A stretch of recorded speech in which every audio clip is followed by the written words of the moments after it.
Welcome to LOA Today. Walt Thiessen and life coach Cindy Chavez here. Today is Wednesday, September the 5th, 2018, 8 a.m. Eastern Time, your first daily dose of happy for this hump day. And we had great news yesterday, Cindy. We hit a new high in number of downloads, number of listens to our podcast in one day. We cleared the 1,000 play mark in one day for the first time ever, and we soared past it. At one point during the day, we were up to 1,302 on a 24-hour period from like 3 p.m. to 3 p.m. And the final tally for the day for like 12 midnight to 12 midnight was, I think, 1,250 or something like that. The previous record was 900, so we absolutely shattered it. Wow, that's amazing. Yeah. You must really be becoming more and more aligned with with what we're doing, I guess. I think fantastic. We are. Yeah. Yay. In fact, congratulations. Well, thank you. Well, congratulations to all of us. Yeah, because this is everybody. Congratulating us. Yeah. And I can tell you it's actually inspired me because, we've been working for quite some time to keep building ourselves up, getting our audience larger and so forth. And we're succeeding and it's happening.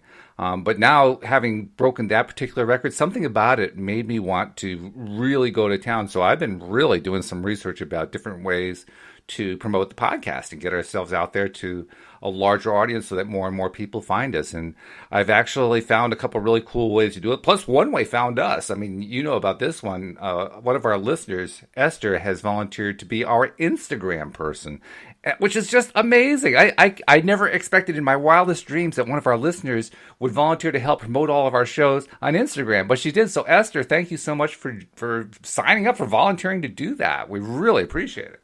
Yeah, that's amazing and generous. And thank you so much for sharing your creativity with us and being willing to give us such a beautiful gift. I mean, that's really, really sweet and wonderful.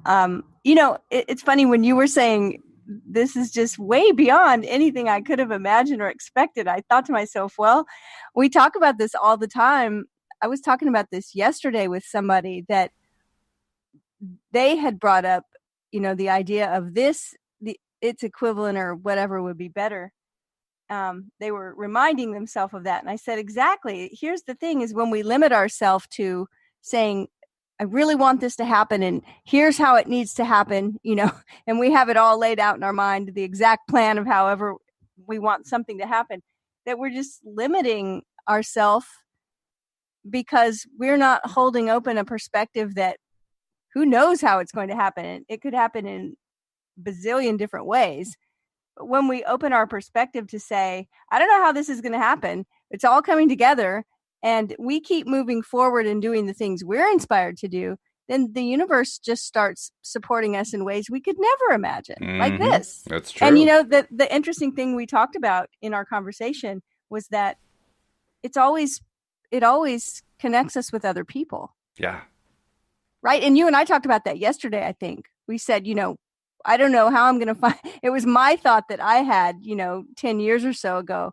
I said, well, I don't know how I'm going to find my soulmate, but I have to be honest with myself and know it's probably not going to be while I'm just sitting alone in my house watching TV. Right. Yeah. It's like, yeah, no, you're going to have to get out and meet people and connect with people. And so generally that's how the universe works, through other people. We're all one. We're all connected. We're all in this together.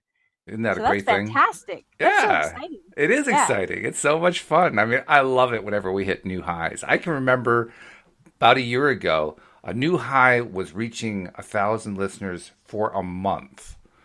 That was a year ago. Now it's 1,000 listeners plus in a day. Like, oh, wow, this is so good. Well, I remember the first maybe month that I was doing the podcast with you. And a couple of times you emailed me with a number. Right. And it was like, then you emailed me with a much bigger number. You were like, look at this. And then a few weeks went by and there was a bigger number. It was like, wow, this is really cool. It is. It's fun. The numbers were much smaller than that number. They really are. Yeah. But nevertheless, they just kept and keep building. And that it's just so much fun to watch that. It really is. I mean, I haven't even mentioned it. I didn't even tell you guys. A few days ago, we passed 75,000 plays since November 2016. I just it was like, oh my God, we hit another one, but I don't have time because I got so many cool things happening here. I got to deal with that one later. Well, so we often talk about our audience and how when we think of our audience, which is often we hold them in a place of success. Yes. And especially law of attraction success. I mean, success with using the tools that we talk about, success in life, feeling better and better and better, feeling great, Yep. and accomplishing the things they want to accomplish, whatever each individual sees as success. Exactly. That's my view of success for them. And to see that the audience is growing, that's just more people to hold in that space of connection and success. And I don't know, to me, it's really exciting. I'm trying to figure out how many people we can hold in that space. I mean, maybe we have to keep. It's an infinite number, right? Oh, good, because otherwise it's going to get crowded in there. No, yeah, seriously. The way I look at it is, if we're really all connected, and I believe we are, and we're all in this together, that the more success each one of us experiences, the more happiness, the more love, the more forgiveness, the more positive energy, good vibes, it affects everyone. It does. It affects every one of us for each individual. And so the more success and happiness and, all good things, all good blessings that are experienced by anyone in the world, well, you know how it is. Look, you're happy right now about these numbers. And I mean, I'm happy too. And I can hear it in your voice when you talk about it. You're excited. You said you're inspired. It's affecting me. And so it's affecting listeners and other people. And I'm sure it's affecting your wife and the cats. The cats, yes. Right? Just the energy. And so why not want it to grow and grow and grow? We just want to make the world a better place. And this is one way to do it. Well, absolutely. In fact, as you're describing that, I'm realizing that there is a tendency that people everywhere have, which is to do what Joel calls awfulizing. In other words, take something and then turn it into something even worse in your mind, even though it isn't actually there yet. And then just keep making it worse and worse until you finally constructed this horror show in your mind. And we do that. We all are very capable of doing that. But by the same token, that same energy building thing works in the positive direction. We tend to forget that part. And that's what you're describing. You're describing how we can build energy in a positive way and everybody gets infected by it. And wow. I had a client that called that catastrophizing one time. Catastrophizing? Yeah, that would work. She wasn't talking about herself, I think. She was talking about someone that in her life that she said, it doesn't matter whatever I bring up, they're going to start catastrophizing it. I said, what do you mean? Oh, just talking about it and making it worse and worse and blowing it up into some huge, terrible thing. And I was like, that word is great, but I don't want to use it. Well, I am proud to say I am a skilled awfulizer and catastrophizer, but I am also what's the 12-step term? I am in recovery, so I am a recovering catastrophizer. Right, you're in remission. Remission, right? So we need a word that's in the other direction, like wonderizing, or some joyfulizer, kind of joyfulizer. Yeah. No, you're so right about that. It's like. It's funny. I heard this story last night. It said something about we're talking about time travel because we're big time travel buffs over here. We read time travel books and watch movies about time travel, and it's just one of our topics we love. Mm-hmm. But the idea was that people always think that they don't want to go back in time because they're worried if they change one little thing, it's going to have a catastrophic effect. It'll destroy the space-time continuum. Right. If they change one little thing in the past, that it's going to just change everything and something horrible could happen. Or exactly. Who knows, right? But if it has that much power to do one little thing, why do we never recognize that here in the present, one little thing we change can affect the future? Yeah. Or more precisely, why not go back in the past and change one little thing for the better? Right. But it's that fear of in other words, we assign a great deal of power to every little thing that's in the past, but right. But we have to recognize that we have a great deal of power right here in the present We to do. affect the future We with do. every little thing. And why not make them really great every little things instead of, right? And the best part is that the power basically regenerates every moment. So we spent some energy just, building stuff up the last moment. And guess what? We've got the same amount or even more for this moment. And it continues endlessly as much as we want to use it. The only thing that's holding us back is how much are we going to use it? Yeah. The only thing holding us back is usually just us. Yeah, that's it. That's Yeah. it. We limit ourselves, but we're not limited. And we can recognize that every little bit helps and adds to that energy. So every little bit of joy, every little bit of celebration, every little bit, we've talked about this before, it's a big jump to go from the bottom of that energy scale up to the top. It is.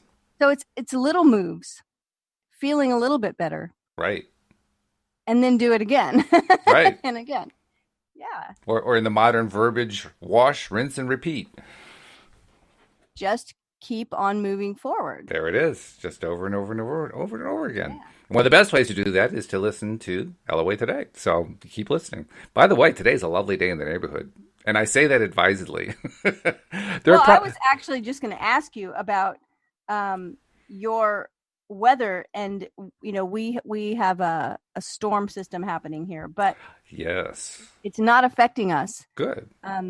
It looks like it's going to just skirt us, and I hope that it doesn't affect anyone in a terrible way. It's not a hurricane, it's just a tropical storm. So. Yeah, right. Yeah, so it was really funny. I thought it was a hurricane. I hadn't been paying much attention. I had a really busy day yesterday, but I hadn't really been hearing anything about it. And finally last night I saw someone post something on Facebook about making sure, doing some things ahead of time in case they were to lose power. And I thought, oh yeah, I haven't even been thinking about this. And then, so I started asking, why are we worried about this? Like, why aren't we talking about this? We haven't done like the shopping and all the things that you do before, like, why is this not a big deal? So it's really not going to be a big deal. I don't even think we're going to get any rain. Seriously? Because we haven't been talking. See, I was kind of catastrophizing, right? I was like, sure. We haven't been talking about this at all. It was like, well, it's not bringing that much. And then the word tropical storm came up. I said, wait, it's not a hurricane? I said, no, it's not a hurricane. I was like, because I said, well, what cat is it? It's not a cat. It's a tropical storm. It's like, oh. It's a Tweety Pie. It's not a cat. So, with a hurricane, there's a category. It's a cat 1 or a cat 2 or a cat 3. And it wasn't categorized because it was still just a tropical storm. And I was like, oh. And I said, oh, no wonder no one's talking about this. And everyone at the table started laughing. I was like, well, oh, God, that's funny. So actually, it really is a beautiful day in the neighborhood. and there are a lot of millennials who will have no idea what that phrase refers to. But for the older generations, that's a very meaningful phrase because that was a phrase that was repeated here in the United States on television every single week by a man named Fred Rogers, who did Mr. Rogers' Neighborhood. And a lot of kids grew up with that one. It's again, millennials don't know necessarily who that is. You'll have to Google him or YouTube him or something like that to find out what it was all about. And by the standards of today's kids' TV shows, it'll look pretty antiquated. But at the time, Mr. Rogers was a very, very influential figure here in the United States. Well, Mr. Rogers was on the air until 2003, I believe. Oh, was he that long? I didn't know that. Well, let me see. I have some notes. Yeah, 2001. 2001. Oh, good for him. I didn't realize he was on that long. Mr. Rogers' Neighborhood began airing in 1968. Right. It ran for 895 episodes. Wow. The last set of new episodes was taped in December 2000 and began airing in August 2001. Yeah. So at the peak of Mr. Rogers' show, Fred Rogers, they said that 80% of American households tuned into the show. Wow. I mean, it was, and the funny thing was, my kids are in their 30s, and we were talking about this. I had my son and one of his friends came over last night for dinner, and I asked him, I said, do you remember, like, did you ever watch Mr. Rogers when you were little? Because I mean, he was born in the 80s, right? Mm-hmm. And he said, "Oh, not really, not unless there was like nothing else on."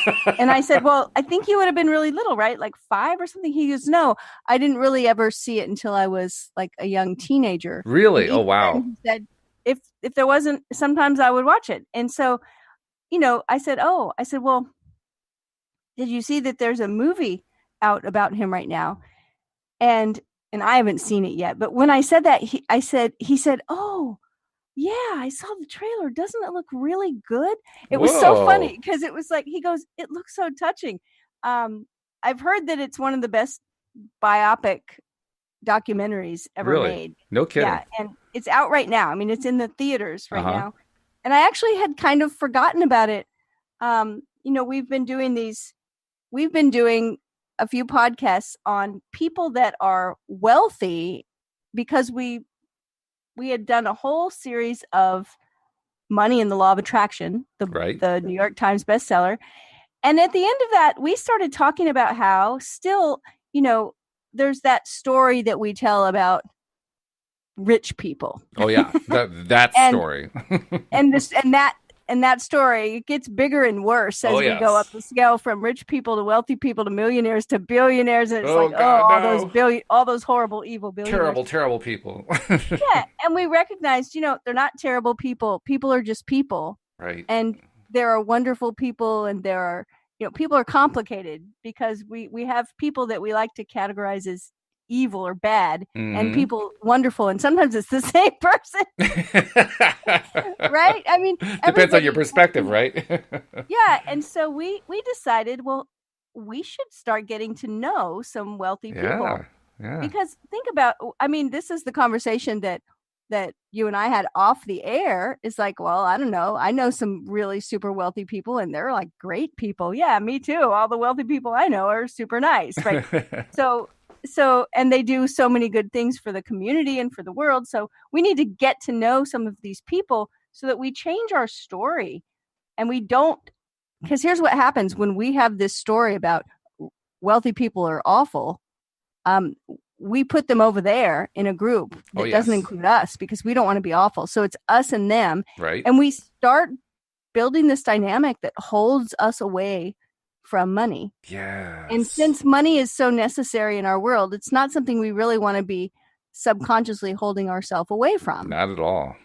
And so if we can get to know these people, so we've had shows so far. We've talked about J.K. Rowling, who Mm-hmm. brought the world Harry Potter. Right. We've talked about Oprah Winfrey, who's, Mm-hmm. everyone knows Oprah. Yep. It's so many wonderful things. We talked about Ralph Lauren and Right. his life, and all of the wonder that he's done in the world of fashion. Mm-hmm. And then we were thinking of who could we look at next? Who could we meet and get to know next? And I was going through this list yesterday, and I couldn't see. I mean, a lot of the names were people I didn't know, and I wanted to find somebody that would fit in with this crowd of really awesome people. and and all of a sudden, Fred Rogers popped into my mind, and I was like, Fred Rogers. Well, was he wealthy? Yeah. So I did a little Google search about net worth, and he was worth $3 million at the time of his death. Oh, okay.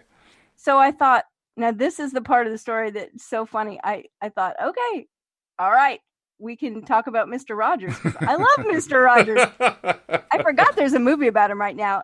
Apparently, I went and I looked at the trailer, and somebody had made a comment somewhere in a review that said that the movie about him is much more about what he believed and what he taught than it is about, his shows The or the television things he show? did, Yeah. whatever. Mm. So I thought, okay, well, we're still gonna. I haven't watched it. I would have loved to watch it before this show, but I'm gonna watch it after. Mm-hmm. But I thought, well, we'll just find out. So I sent Walt an email about this idea, and then next on my list I had to connect with somebody on Instagram. And when I went to Instagram, I had a new follower on Instagram. It said, "You have new followers," and the one at the very top.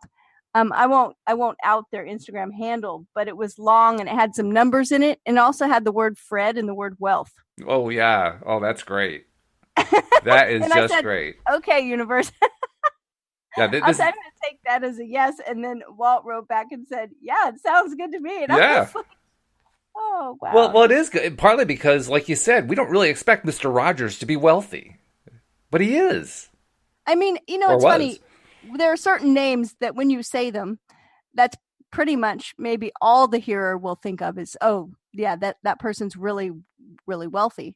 And then there are other names that you may also think of wealth, but then you also think of the things you know them for, like Joe Rowling Right. and Oprah Winfrey.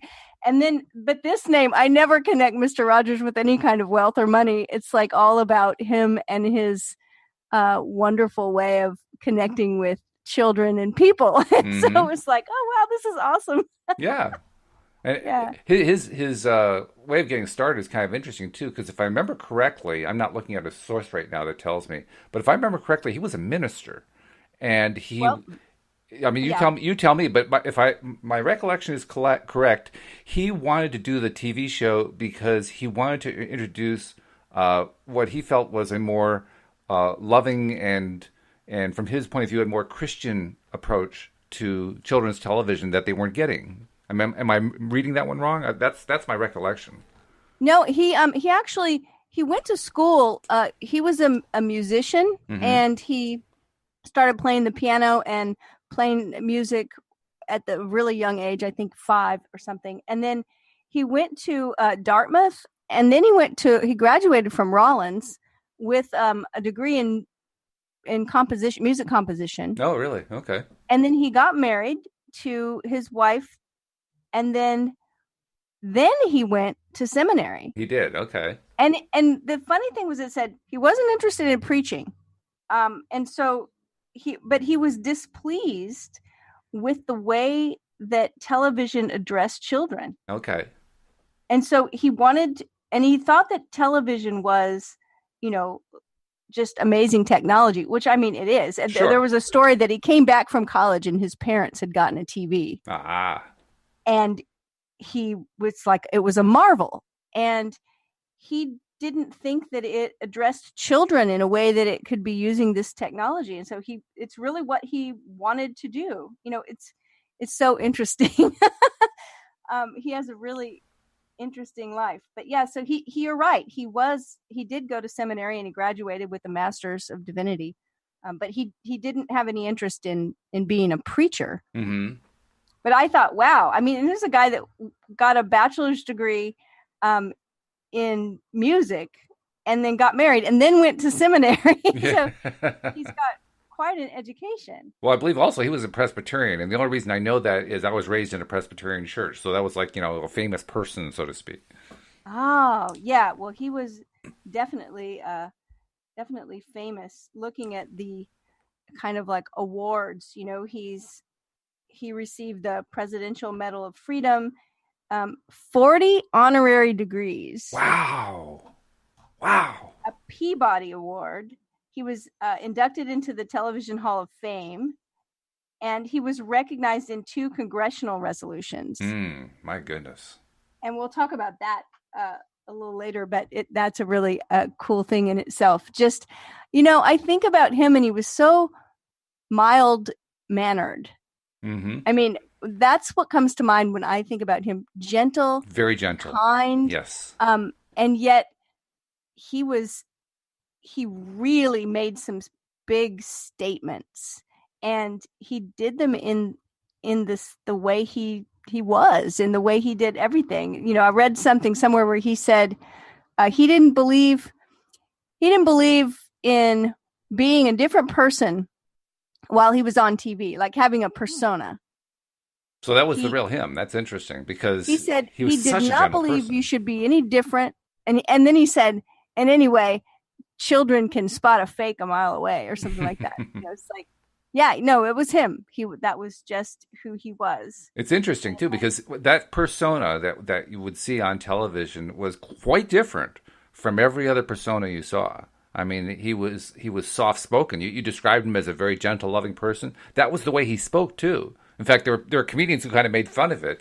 His very light-hearted way of talking, which I can't reproduce, but I haven't practiced my ventriloquism well enough. But the fact is, he had this ability to just say, "Isn't this a lovely day?" And you believed him because that's who he was. Everything about him was just, it didn't matter if it was raining outside, it still was a lovely day because Mr. Rogers said so. Right. Yeah. No. And I mean, here's the thing. When did I say this show started in I think you said 1968? 68. Yeah. Well, that I was 6, um, and I loved this show. I mean, I have many fond memories of watching this show, and I didn't watch a lot of TV. And in my entire life, like, I'm not a big TV watcher. It's really funny when people start talking about some show or some characters, and I'm kind of like, I have no idea what they're talking about. And Right. sometimes I have said, "You must be talking about a TV show," Yeah. and it's always been like this with me. So it's not that I just didn't watch, but I watched just a few things. And in the years that I was that young, this was one of them. And so I think it came on TV at, like, I want to think in my memory, like 4 in the afternoon or something, or 5. And so it was on at a time when my mother would be like preparing dinner or whatever. And so Hmm. I would just be in there watching. Yep. And it was interesting because he was involved in the big copyright uh, congressional thing with Betamax. Oh, no kidding. Because, and his testimony was that, and what that was about copyright and fair use and time shifting and all of that. So the big thing was that it's copyright violation to tape things when VHS first was happening. And so the ruling was that it's not a copyright violation, that we have this technology that enables us to be able to tape it and watch it later. And that was his thing, was that people should be able to be in control of their own life. Hmm. And that many stations aired this at a time when a child couldn't see it. And that the children's programming and what they watch needs to be just as important as anyone else's. So he was advocating not only for control of your own life across the board, but also for children to be involved in their families watching and planning. And it was great. I thought it Hmm. was really neat. Well, it also occurs to me. I mean, he was basically arguing on the side that said people should be allowed to record and play it later so that they have that control. And Yes, exactly. and it just strikes me, he got his wish, not necessarily through Betamax and VCRs and so forth, but through the internet. Because today, that's what the internet is all about. That's what a podcast is, for goodness sake. A podcast isn't something you happen to listen to live. I mean, you can listen to it live. We certainly hope people listen to it live. We like that.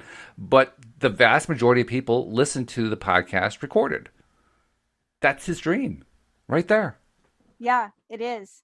And it was I'm reading from this part of the article, but it says that the court stated that his views were a notable piece of evidence that many television producers are willing to allow private time shifting to continue. Mm-hmm. And they quoted his testimony as a footnote. And this is what he said. He said, "Some public stations, as well as commercial stations, program the neighborhood at hours when some children cannot use it. I have always felt that with the advent of all this new technology that allows people to tape the neighborhood off the air, and I'm speaking for the neighborhood because that's what I produce, that they then become much more active in the programming of their family's television life. Very frankly, I'm opposed to people being programmed by others. My whole approach in broadcasting has been freedom of speech, and you are an important person just the way you are. You can make healthy decisions." And maybe I'm going on too long, but I just feel that anything that allows a person to be more active in the control of his or her life in a healthy way is important. Well, then I got to ask you, because I mean, it certainly resonates for me in this way. Do you believe that, without necessarily knowing the phrase, that Fred Rogers believed in the law of attraction? Yes. And what I thought was interesting was that, you know, the times that he was involved in congressional testimony, I mean, how many people really, it's a very few people that are ever involved in testifying before Congress, right? Oh, yeah, that's pretty rare. And I loved it. It says in 1969, Rogers appeared before the United States Senate Subcommittee on Communications. His goal was to support funding for PBS and the Corporation for Public Broadcasting in response to proposed budget cuts. In about 6 minutes of testimony, Rogers spoke of the need for social and emotional education that public television provided. He argued that alternative television programming like His Neighborhood helped encourage children to become happy and productive citizens, sometimes opposing less positive messages in the media and in popular culture. And then he recited the lyrics to one of his songs. The chairman of the subcommittee, John O. Pastor, was not familiar with Rogers' work.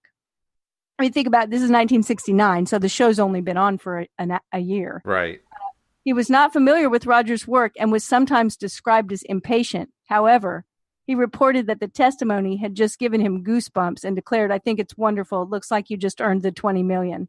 Wow. Wow. That's great. I thought that was so awesome. Just that that he was not forceful and not at all obnoxious. He's soft-spoken and quiet. And at the same time, his words are very powerful. And yes, I do believe that he had to have known that, how that works. Yeah. Just, the law of attraction. Wow. That's really something. He thought some really simple things were really important. I mean, I say simple, but things like love and forgiveness and respect and listening was one of his, really big things. And yet, you were talking about comedians. And this, I think you'll find funny. It says in the mid-1980s, the Burger King fast food chain lampooned Rogers' image with an actor called Mr. Rodney, imitating Rogers' television character. Okay. Rogers found the characters pitching fast food as confusing to children and called a press conference in which he stated that he did not endorse the company's use of his character or likeness. Rogers made no commercial endorsements during his career. The chain publicly apologized for the faux pas and pulled the ads. Wow. But this is the part that cracked me up. By contrast, Fred Rogers found Eddie Murphy's parody of his show on Saturday Night Live, Mr. Robinson's Neighborhood, amusing and affectionate. Oh, wow. And he said it was on at a time when children weren't likely to see it. And I thought, if you've ever seen Eddie Murphy do Mr. Robinson's Neighborhood, I mean, it's Eddie Murphy. So well, of course. And it's late night. It's definitely miles away from Mr. Rogers' Neighborhood. And literally, it's miles away from Mr. Rogers' Neighborhood. And Mr. Rogers loved it and thought it was funny. So that's great. I can only imagine what Eddie Murphy's reaction must have been when he heard that Fred Rogers liked what he did. That must have just been, oh, wow. Right. But I really love that he started his work because he saw a need that wasn't being met. Mm. Yeah. And, excuse me, and we've talked about it before, right? Is like the idea of, with law of attraction, often the idea that it's just easier to look the other way and to put our head in the sand and not pay attention when we see needs that don't feel good. They feel conflicting. We see things going on in the world that don't feel like they have a good vibe. And we're like, yeah, we don't want to get out there and get involved in all of that. That's bringing down my vibe. Mm-hmm. And we can look at him as such a great example of somebody that, he didn't have to get into a bad vibe space to bring the good vibe message. That's right. Yeah. He proves the fact that, I call it a fact. I'd say many people in the world of theater might disagree, but he proves what I think is a fact, that is, you don't have to have horrible contrast in order to have good entertainment. Now, his entertainment was perhaps particularly light compared to what I had in mind, but nevertheless, it was successful. It was popular. It did very, very well with his audience. So, to me, that's proof that you don't have to go deep down into the darkest depths of human depravity in order to have an entertaining program. Well, I think it's really interesting too. Like, there was one, I don't know where I saw this. It might actually be part of the new the new movie that's out, and I haven't seen it, so it might have been in a trailer, so it's not really a spoiler. I mean, it is a documentary, but during a time where there was a lot of racial tension in the country and there were a lot of protests going on about letting African American people swim in public pools. Oh, I remember that. Yeah. Right. Well, he would often in his little neighborhood, he would have a knock on the door and he'd open the door and it would be, I think the postman's name was Mr. McFeely. And that's funny because that's actually his part of his name. It's a family name, Oh, really? McFeely. So he named, his characters.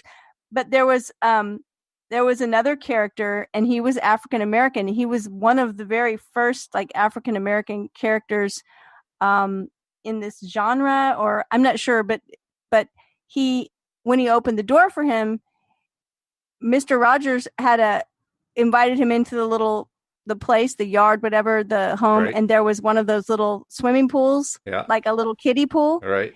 And he had, Mr. Rogers had taken his shoes off and rolled up his pant legs and put his feet in the water and was talking about how nice it was to cool off and have his feet in the water. And you know how he would talk, just so soft spoken. Isn't Oh, it yes. nice to cool off this way with your feet in the water? Oh, here, there's someone at the door. He opens the door. It's the African American character, who's in the neighborhood. And I can't remember what part he played, if he was a fireman or a policeman or a postman or, but just Right. someone that, when you're growing up and you're really little and all these people, right? There's Yeah. the mailman and the the fireman. And he says, he says, it's very warm out today and I'm just here cooling my feet off in the pool. Would you like to come in and cool your feet off in the pool? And Oh, that's and the funny. man says, that would be great. And he comes in and he takes his shoes off and they show a screen, they show a capture on the screen of the African American man's feet and Mr. Rogers' feet in the pool together, cooling off. I mean, he was making a huge statement. He was. Yeah. And he was And doing he it in a did it in the very, most yeah, you say it. way. He did. It was the gentlest, most kind, and most loving way that couldn't. You can't take offense to that. How do you take offense to that, right? There's no way to do it without looking like And a total jerk. and right, and by just giving that such a simple example, right? It's so simple and the scripting is so simple and it's just, we're just sitting here with our feet in this water cooling off. He was teaching children everywhere that this was right and normal and fine and loving and kind and friendly. I mean, Yep. it was like, this is the way we should be. That's right. And so that just gave me chills when I saw it because I don't remember that personally. I don't remember that at all, but I do remember the controversy, and I was only kind of, tangentially aware of it. It's not something that was a part of my life in any way. But I do remember that it was a big controversy, and to hear that description of what he did, wow, that's great. That is really great. Well, I mean, and I'm definitely, it's not something anyone would be proud of, but I mean, I know of a place here where there's a golf course and a pool, and the pool has been filled in, and there are signs and things that show, like, historically now, oh, this is where the pool used to be, and it was a public pool. Yeah, well, it got filled in because it was, let's just fill the pool in, then we don't have to have this struggle over who's allowed to use it. Aha, yes, okay. And so it was a very big, part of controversy in the country, and I'm sure it was in the news. And so knowing this about him, kind of like, wow, okay.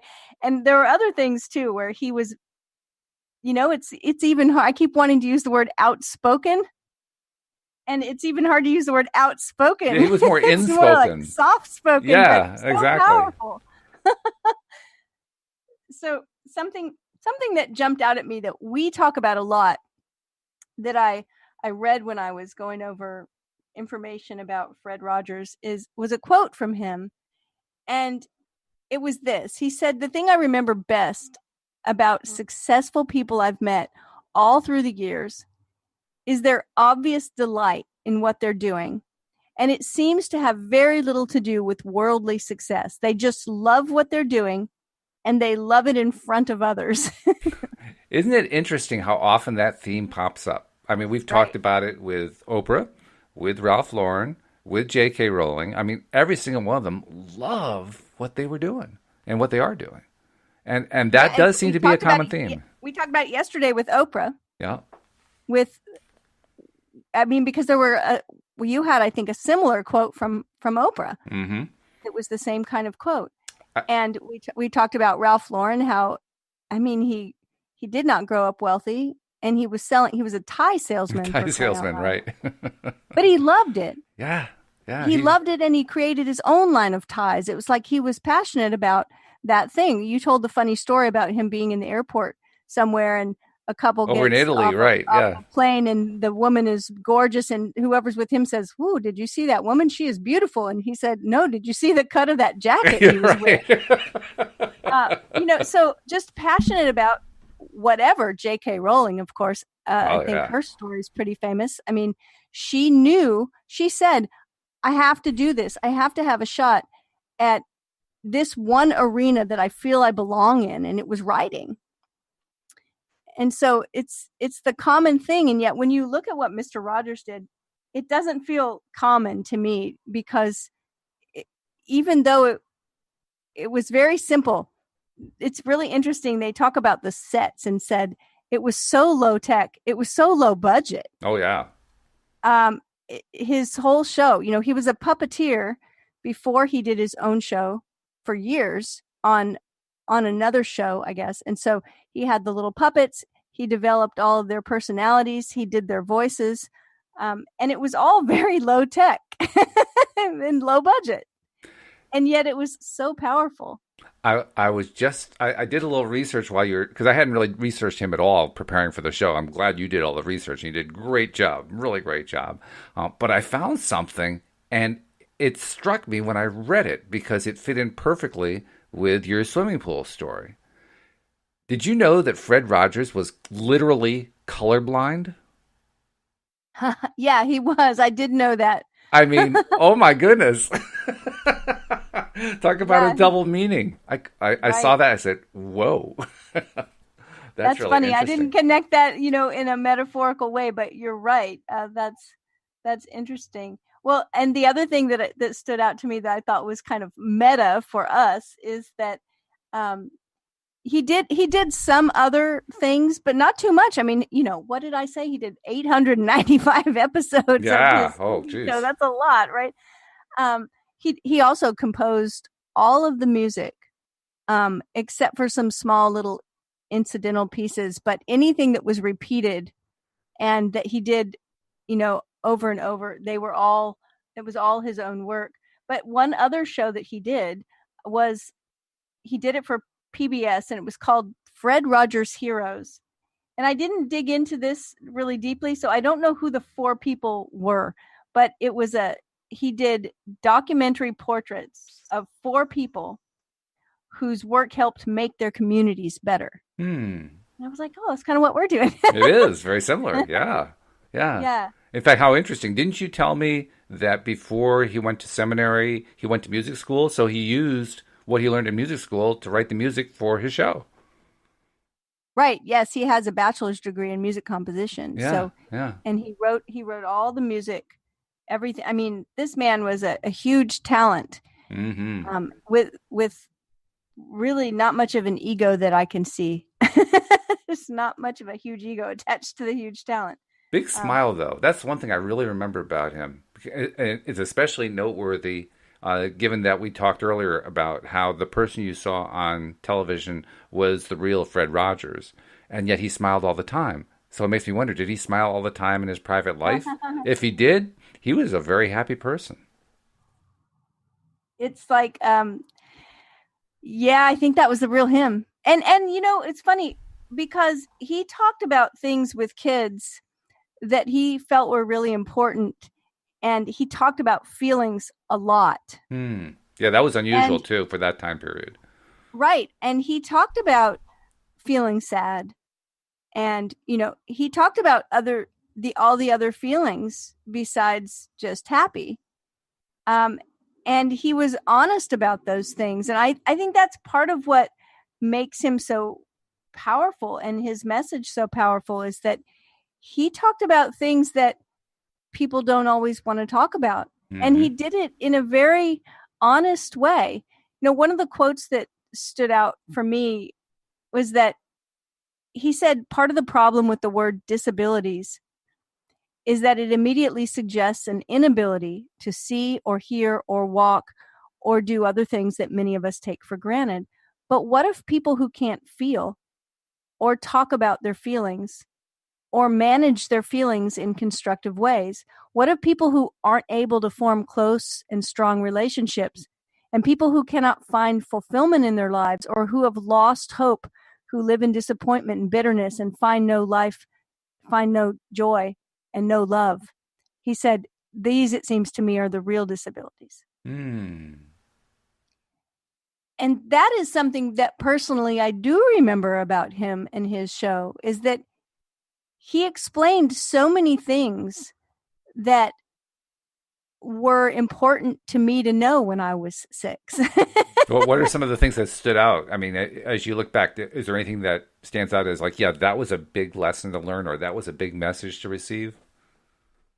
No, I think it's just that he was talking about things I didn't hear anyone else really talk about in the way he spoke about them.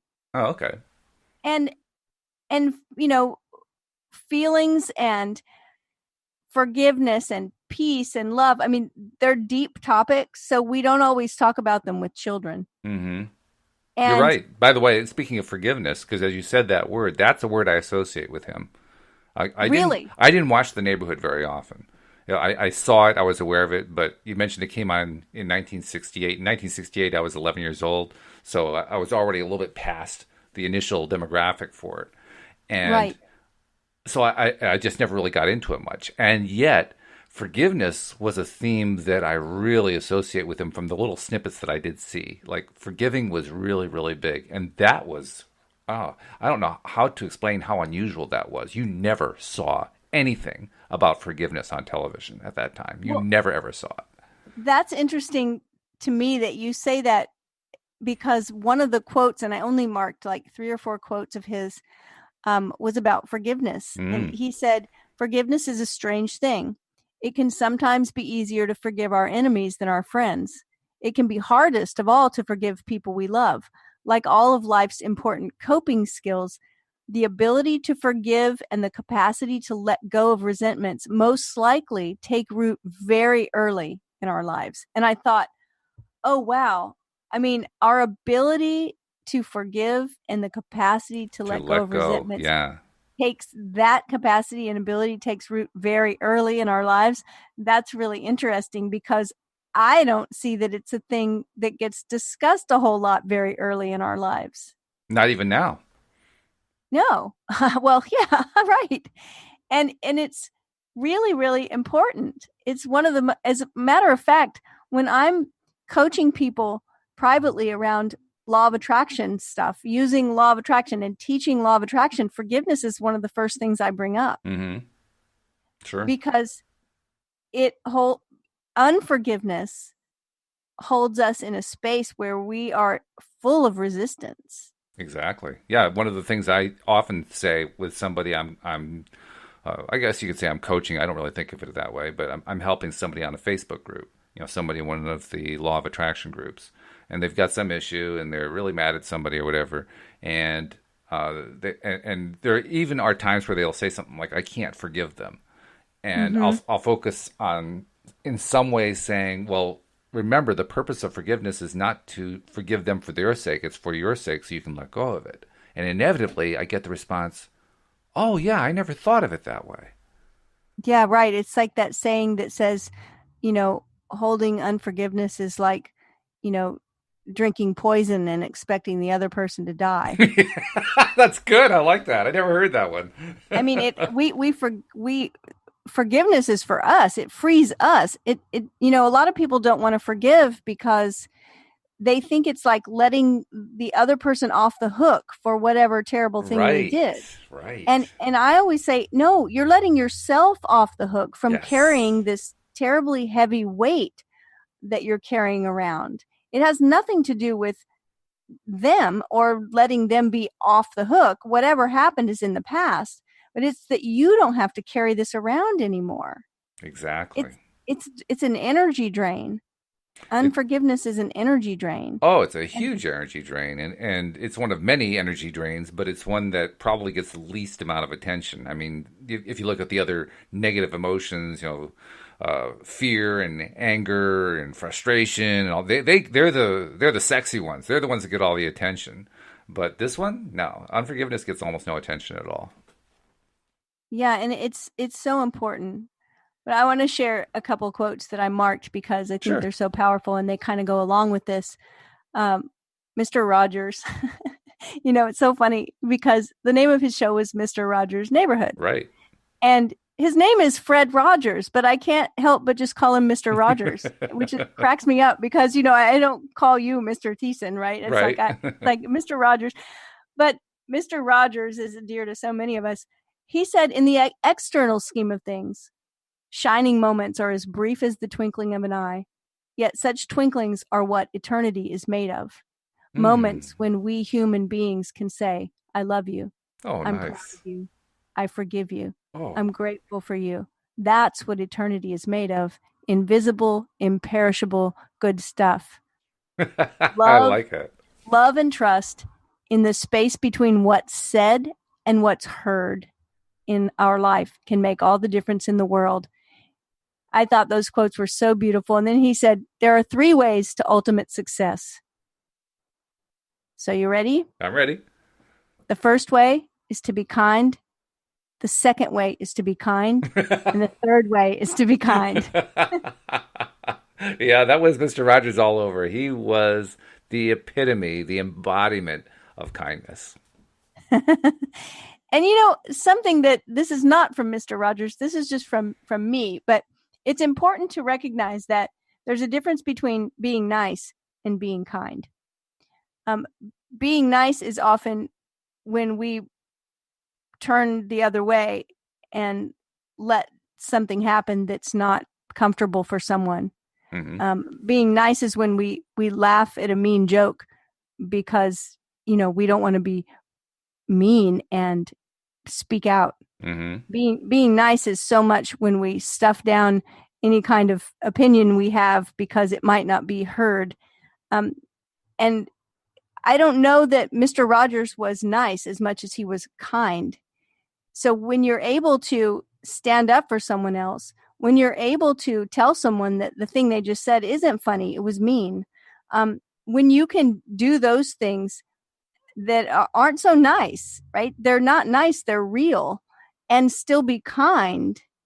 That's the master stroke there. I mean, that is like mastery. Mm. When you can stand up for someone and make a strong statement and do it with kindness. It's a real skill. That's a skill, It and is. he had that skill. Yeah, he did. Him inviting in the African American man to put his feet in the pool when the whole Hmm. country was in an uproar over public pools and segregation. Right. And he wasn't mean at all. Some people would have said that wasn't too nice, but he certainly did. He did so much with kindness. He didn't look the other way and pretend that those things weren't going on. That's He true. just addressed them with kindness. He And did. it's just so powerful and wonderful. I think the greatest strength that he brought to that particular approach was that he didn't worry about what the response was of somebody who was going to react badly to it. It just never entered his thought process. He was Well, just I going to be think, kind because kindness was the right way to be. right. And I think for him, his whole focus was teaching children. Um, and in the process, I think he taught a lot of adults as well Yeah, he really did. about things that, were important. Like when the congressional testimony happened and the response from someone who was normally known as being impatient was that gave me goosebumps. He definitely had an impact. He certainly did. So I have very much enjoyed, and I really, from an adult perspective, it's like I knew Mr. Rogers from a 6, 7, 8-year-old perspective. And now I feel like I know him a little better. Our wonderful, wealthy friend, Mr. Rogers. Absolutely. And it certainly gives us a different perspective on what it is to be wealthy and what it is to mean that somebody is a wealthy person. because he had the money, but he also had so much more than that. And Oh, you said it, wealth boy. goes beyond the money. There's no doubt about that. Money is very important. Don't get me wrong, but it's far from everything. It's only a tiny, tiny piece. It's the way to get to everything else, or not the way, but it is a way to get to everything else. And he demonstrated that you don't even have to have gotten to everything else before you can act like you have all of everything else. He had the kindness, he had the love, he had the good feelings, he had all that stuff before he even got started. And look where it took him. Well, I think that, what's so interesting about that is exactly what you just said about what he had. And it's like the wealth, when he was talking, the quote that I read a moment ago about, that what eternity is made of. Right. It's made of the moments when we say, I love you, I'm proud of you, I forgive you, I'm grateful for you. That's what eternity is made of. That's the wealth. And yes, he was a millionaire. And this wealth, so far, in my estimation, surpasses any kind of, material wealth that we can talk about. And that's the powerful thing for me, is that that's what stands out about his life. Mm-hmm. Mm-hmm. And the eternal things. and not surprisingly, to those of us who are followers of the law of attraction, because he was wealthy in all those other ways, he also became financially wealthy. Right. Yep. Which is a very, very, very powerful person. It's a great way to put an exclamation point on the discussion we've had about Fred Rogers. And I'm thinking, how many different podcasts can you listen to that talk about Fred Rogers and the beautiful side of life that he presented to an entire generation of young people here in the United States? Not too many of them. So this is where we say to you, hey, if you're not yet a subscriber, please become a subscriber. This is the kind of great stuff you get every single time. And it's always different. It's a different topic every day. We explore every single aspect of life because the law of attraction appears in every aspect of life. So if you're not yet a subscriber, go to the homepage of our website at loatoday.net where all the instructions are on how to do it.